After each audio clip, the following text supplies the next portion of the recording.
میری مہندی کی رات میرے بھائی نے میری عزت لوٹ لی، کہنے لگا تجھے سہاگ رات کا طریقہ سکھاتا ہوں۔ پھر میری کمر پر بھائی نے بلیڈ سے کچھ لکھ دیا۔ میں اسے دیکھ نہیں سکی تھی۔ شادی کے رات جب شوہر مجھے برہنہ کر کے ہم بستری کرنے لگا تو شوہر نے کمر پر کیا لکھا دیکھا، جسے پڑھ کر سجدے میں گر گیا اور اللہ اکبر کے نعرے لگانے لگا۔ پچھلے کچھ دنوں سے گھر میں زور اور شور سے شادی کی تیاریاں چل رہی تھیں۔ امی، بھابھی اور بڑی بہن کے بازار کے چکر ہی نہیں ختم ہو رہے تھے۔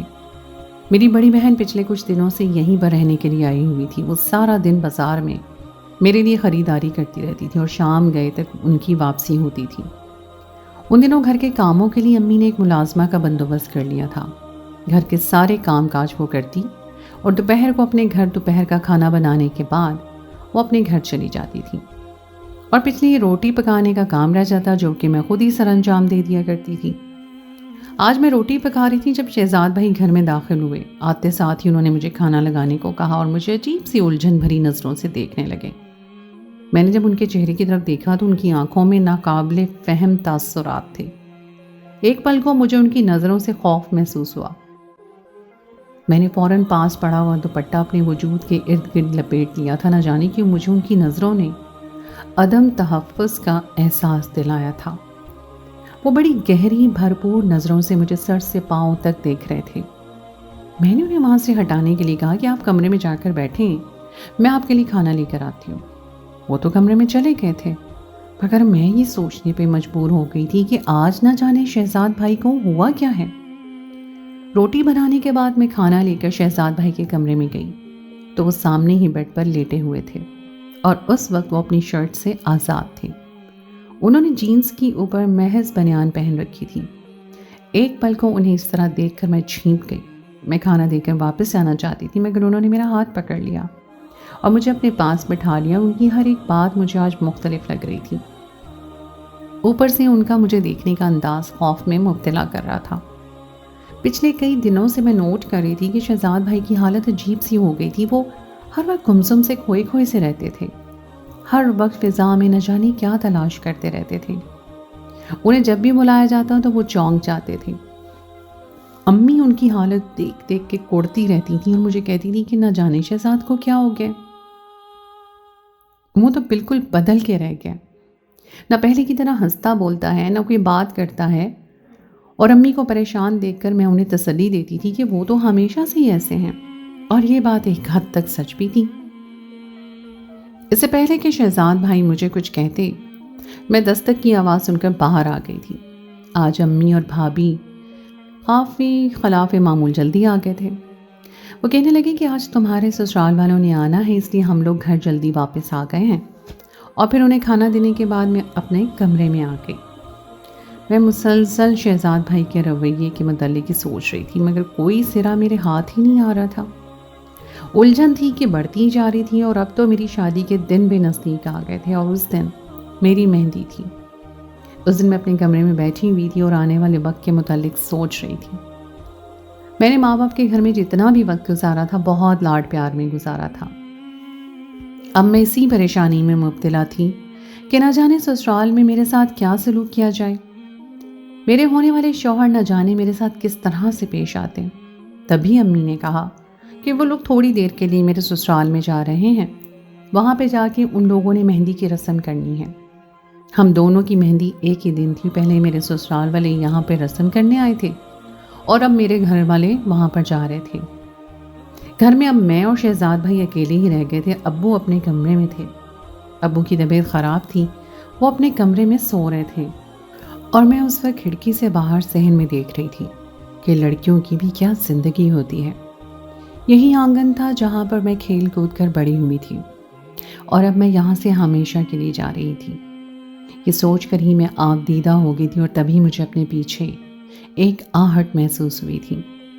جب میں نے پلٹ کر دیکھا تو وہاں پر شہزاد بھائی کھڑے تھے، مگر وہ شہزاد بھائی اس سے مختلف تھے جنہیں میں جانتی تھی۔ ان کی آنکھوں میں جنون تھا اور چہرے پہ عجیب سے رنگ تھے۔ سے پہلے کہ میں انہیں کچھ کہتی، میں سنبھلتی، انہوں نے مجھے یکدم اپنی گرفت میں جکڑ لیا تھا، اور پھر اس کے بعد انہوں نے مجھے بیڈ پر پھینک دیا۔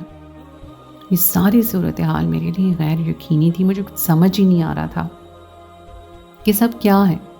میں چیخنا چلانا چاہتی تھی مگر بول ہی نہیں پا رہی تھی۔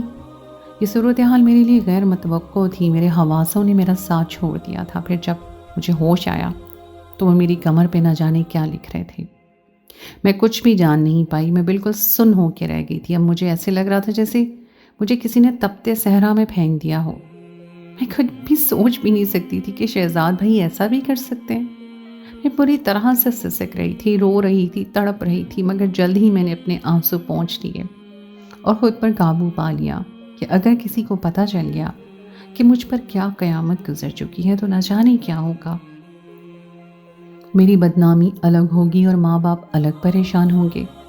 میں نے خود کو بہت مشکل سے سنبھالا تھا اور بستر پر جب میں لیٹی تو میری کمر میں بہت شدید درد ہو رہا تھا۔ تبھی باہر سب لوگوں کے بولنے کی آواز آ رہی تھی۔ میں نے اپنے آنسو پونچھ کر اپنے چہرے کو نارمل کیا۔ تبھی جب امی نے میرا چہرہ دیکھا تو وہ حیران رہ گئیں اور بن کہے سمجھ گئیں کہ مجھے کون سا مسئلہ ہے۔ انہوں نے میرا چہرہ اپنے ہاتھوں میں تھام لیا، مجھے کہنے لگیں کیا بات ہے، تم کیوں اتنی اداس لگ رہی ہو؟ میں نے بہت مشکل سے اپنے آنسو پونچھے اور امی کو کہا کہ کچھ بھی نہیں، میں بالکل ٹھیک ہوں، آپ کو ویسے ہی محسوس ہو رہا ہے۔ تبھی امی نے مجھے گلے سے لگا لی اور کہنے لگیں اگر تم آنے والے وقت کے حوالے سے پریشان ہو تو فکر مت کرو، ہر لڑکی پہ یہ وقت ضرور آتا ہے اور فکر مت کرو، سب ٹھیک ہو جائے گا۔ تم اپنے ذہن پر کسی قسم کی ٹینشن سوار مت کرو۔ وہ مجھے اور بھی کئی طرح کی نصیحتیں کرتی رہیں مگر میرا ذہن تو کہیں اور ہی الجھا ہوا تھا اور میں دل ہی دل میں امی کو مخاطب کرتے ہوئے بولی کہ آپ کو پتہ ہے کہ میرے دل پر کیا قیامت گزر رہی ہے، میری زندگی کیسے طوفان کی زد میں آ گئی ہے۔ اگر آپ کو پتہ چلے تو شاید آپ کا دل دھڑکنا بھول جائے کہ آپ کی بیٹی کے ساتھ اپنے گھر میں ہی اتنا ظلم ہو چکا ہے۔ تبھی امی مجھے سونے کی تلقین کر کے خود وہاں سے اٹھ کر چلی گئیں۔ میں جانتی تھی کہ وہ بہت زیادہ افسردہ ہوں گی اور اکیلے میں بیٹھ کر روئیں گی، کیونکہ وہ کسی کے سامنے روتی نہیں تھی اور نہ ہی کسی کے سامنے کمزور پڑتی تھیں، اور میرے سامنے تو بالکل بھی کمزور نہیں پڑنا چاہتی تھیں۔ جانتی تھیں کہ اگر وہ بھی کمزور پڑ گئیں تو مجھے سنبھالنا بہت مشکل ہو جائے گا۔ اگلے دن مجھے ہمیشہ سے یہاں پہ رخصت ہو کر چلے جانا تھا اور کل تک میرے جذبات بالکل مختلف تھے۔ میں آنے والے لمحات کی خیالوں میں کھوئی ہوئی تھی مگر اب مجھے بری طرح سے خوف مجھ سے سو رہا تھا۔ مجھے ڈر لگ رہا تھا کہ نہ جانے اب کیا ہوگا، اگر یہ سب کچھ میرے شوہر کو پتہ چلا تو نہ جانے کیا قیامت آ جائے گی۔ میں ڈرتے ڈرتے دل میں کئی طرح کے خدشات لیے ہوئے تھی۔ سسرال میں آئی تھی اور جب میں نے اپنے شوہر کے ہنستے بستے چہرے کی طرف دیکھا تو میں نے ایک بار مشکل سے اپنے آنسو پیچھے دھکیلے تھے۔ اگر اسے پتہ چل جاتا کہ اس کی بیوی کے ساتھ کیا بیت چکی ہے تو شاید وہ اس یوں ہنس نہ رہا ہوتا بلکہ مجھے دھتکار کر اپنی زندگی سے نکال چکا ہوتا۔ اور پھر مجھے میری نند نے میرے کمرے میں پہنچا دیا تھا اور میں ڈرتے دل کے ساتھ آنے والے وقت کا انتظار کر رہی تھی۔ مجھے خوف ستا رہا تھا کہ اگر اسے پتہ چل گیا تو نہ جانے کیا ہوگا۔ تبھی وہ کمرے میں آیا اور پھر میرا ہاتھ پکڑ کر مجھ سے ادھر ادھر کی چھوٹی چھوٹی باتیں کرنے لگا، میری پسند ناپسند کے بارے میں پوچھنے لگا۔ وہ اپنے بارے میں بتا رہا تھا مگر میں تو کچھ بول ہی نہیں پا رہی تھی۔ میرے ذہن میں تو صرف خوف ہی مسلط تھا اور پھر آہستہ آہستہ رات بیتتی جا رہی تھی، اور جب اس نے بھی مجھ سے اپنا حق لینے کے لیے میرے کمر سے لباس ہٹایا تو میں چھوٹی سی تھی جب ابو شہزاد بھائی کا ہاتھ پکڑ کر گھر میں داخل ہوئے تھے اور امی سے کہنے لگی کہ آج کے بعد یہ میرا بیٹا ہے اور اس کو اس گھر میں وہی حیثیت حاصل ہوگی جو الیشبا کی ہے۔ مجھے ابو نے کہا کہ یہ آج سے تمہارے بھائی ہیں۔ میں نے اس کا ہاتھ پکڑ لیا، مجھ سے عمر میں کافی بڑا تھا، پھر ہم دونوں میں دوستی ہو گئی اور ہم جتنا اکٹھے کھیل کود کر بڑے ہوئے تھے وہ بالکل میرے بڑے بھائیوں کی طرح مجھ پر رعب جماتا تھا۔ مجھے کبھی اس بات کا احساس نہیں ہوا تھا کہ وہ میرے چچا زاد ہیں۔ کچھ ٹائم پہلے ہی میرے چاچو چاچی ایک ایکسیڈنٹ میں فوت ہو گئے تھے اور شہزاد بھائی اکیلے رہ گئے تھے۔ پہلے تو وہ اپنی نانوں کے پاس رہے تھے مگر ان کے ماموں مامانیوں کو ان سے بہت سے مسائل تھے۔ ان کا کہنا تھا کہ ہمارے اپنے بھی بہت سے خرچے ہیں اور ہمارے بھی بچے چھوٹے ہیں، ہم ایسے میں اضافی خرچ اور بوجھ نہیں اٹھا سکتے۔ جب شہزاد بھائی کی نانوں نے روتے ہوئے ابو سے یہ بات کہی تو ابو کے دل میں بھتیجے کی محبت جاگ اٹھی۔ ویسے بھی ابو شہزاد بھائی کو اپنے پاس ہی رکھنا چاہتے تھے مگر ان کی نانوں ضد کر کے اپنے پاس لے گئی اور اب جب انہوں نے گھر کا ماحول دیکھا تو انہوں نے ابو کو کال کر کے کہا کہ شہزاد کو آپ لے جائیں، اس ماحول میں وہ کبھی بھی نارمل زندگی نہیں گزار سکے گا۔ اکثر شہزاد بھائی کی نانو ان سے ملنے کے لیے آتی رہتی تھیں۔ شہزاد بھائی بہت ہی زیادہ اداس رہتے تھے، ہر وقت وہ گم سم سے کھوئے کھوئے سے رہتے تھے۔ ایسا لگتا تھا جیسے انہوں نے ماں باپ کو کھو دیا تھا تو انہیں زندگی سے دلچسپی بالکل ختم ہو کے رہ گئی تھی۔ جو جو وقت بیتتا جا رہا تھا ان کی شخصیت پہلے سے زیادہ پراسرار ہوتی جا رہی تھی۔ وہ دن بدن اپنے خول میں بند ہوتے جا رہے تھے۔ ابو انہیں سب کے ساتھ گھلنے ملنے کے لیے کہتے تو ان کو بہلانے کی کوشش کرتے اور ان کو خوش رکھنے کے لیے ان کی چھوٹی چھوٹی کامیابیوں کو سیلیبریٹ کرتے، مگر شہزاد بھائی کو کوئی بھی چیز خوش نہیں کرتی تھی۔ وہ کالج یونیورسٹی میں نمایاں پوزیشن لے کر انہوں نے ڈگری مکمل کی تھی۔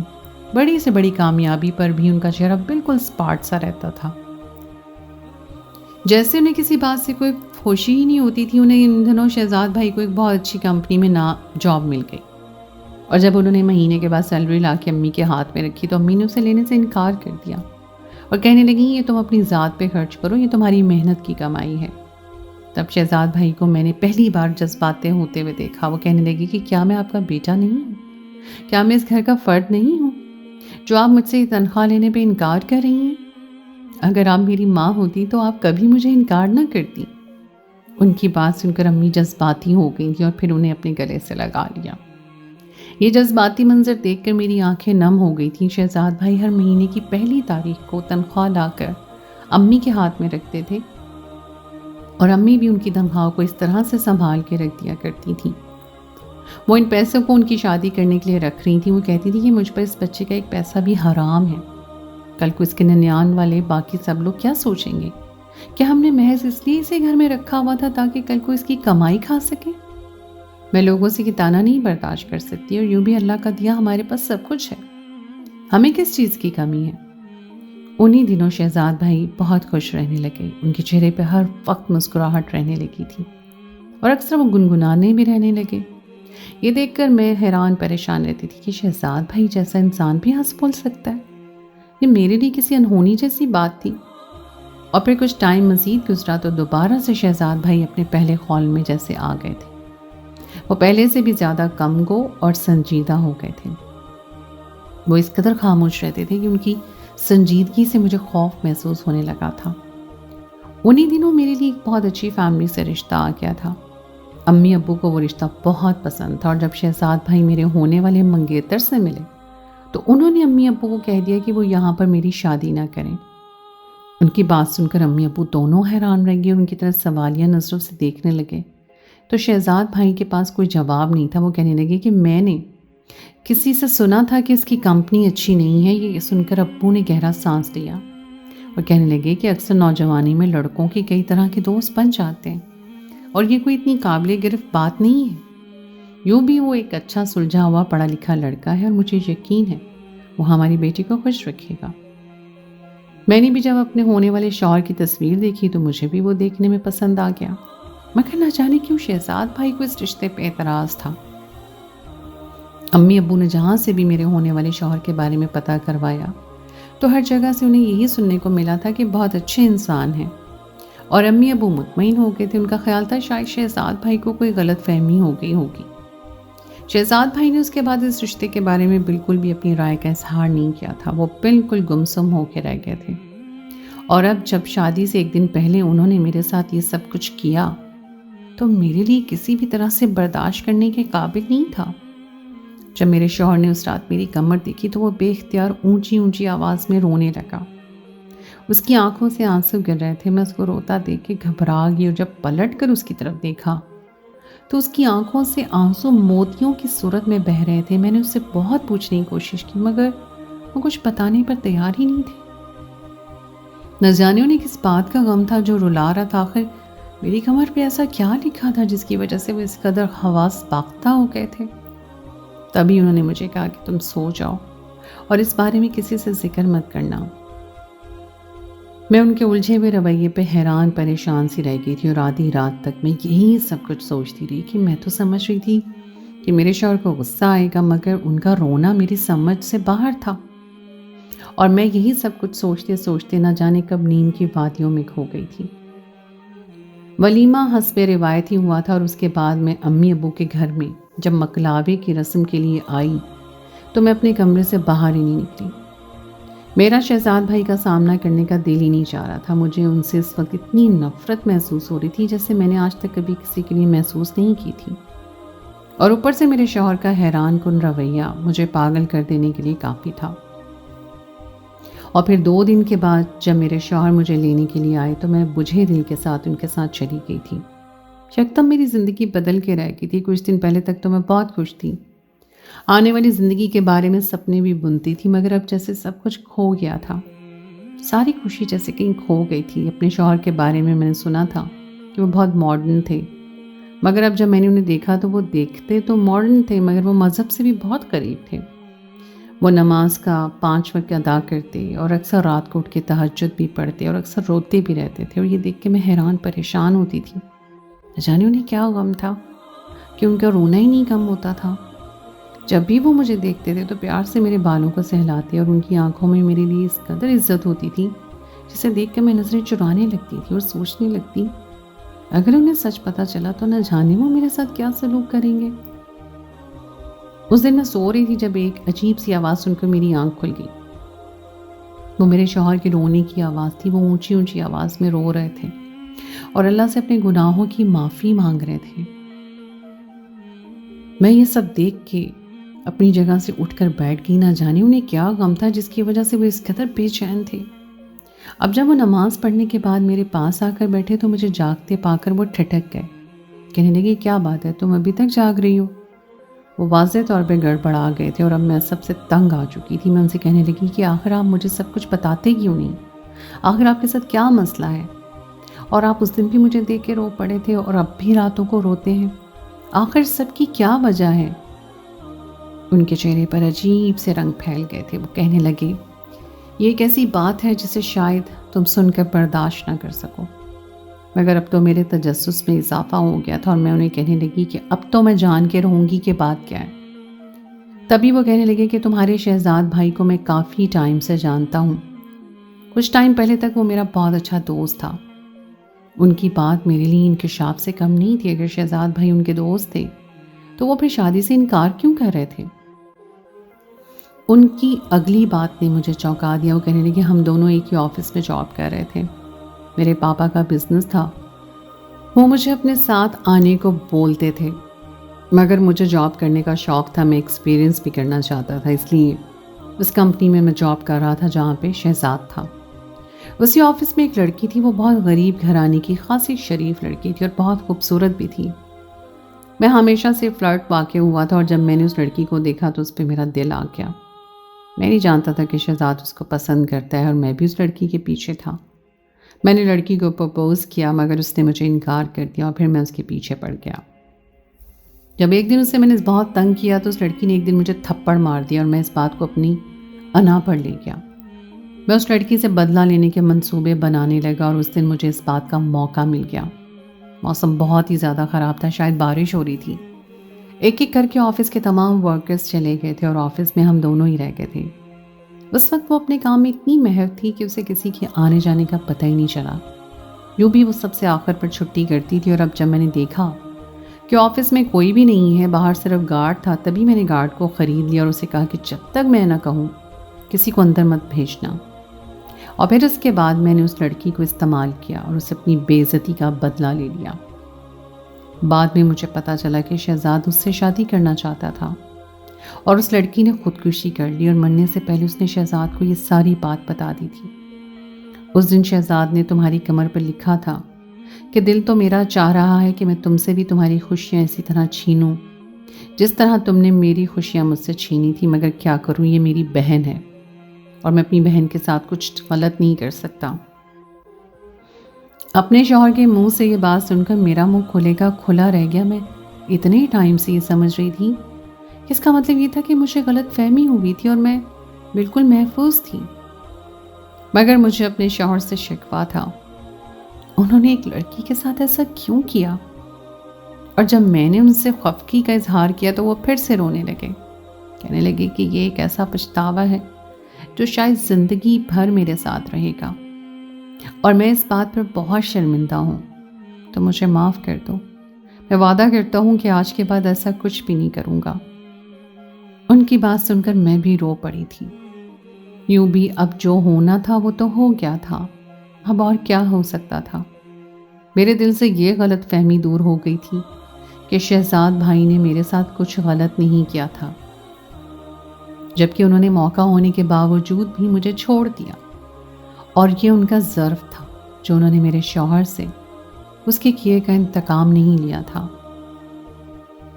تو دوستو، یہ تھی میری آج کی کہانی۔ امید ہے آپ کو آج کی کہانی پسند آئی ہوگی۔ کہانی اچھی لگے تو اسے فوراً لائک کر دیجئے، اور ساتھ ہی لگے بیل آئیکن کو پریس کر دیں تاکہ آپ کو میری آئندہ آنے والی کہانی کا نوٹیفیکیشن بر وقت مل سکے۔ سنو ذرا کو سنتے رہنے کا بہت بہت شکریہ۔ اگر آپ کوئی رائے کا اظہار کرنا چاہتے ہیں، کامنٹ سیکشن میں لکھنا بالکل مت بھولیے گا، ہمیں آپ کی رائے کا انتظار رہے گا۔ اگلی کہانی تک کے لیے مجھے دیجیے اجازت۔ خدائے پامان۔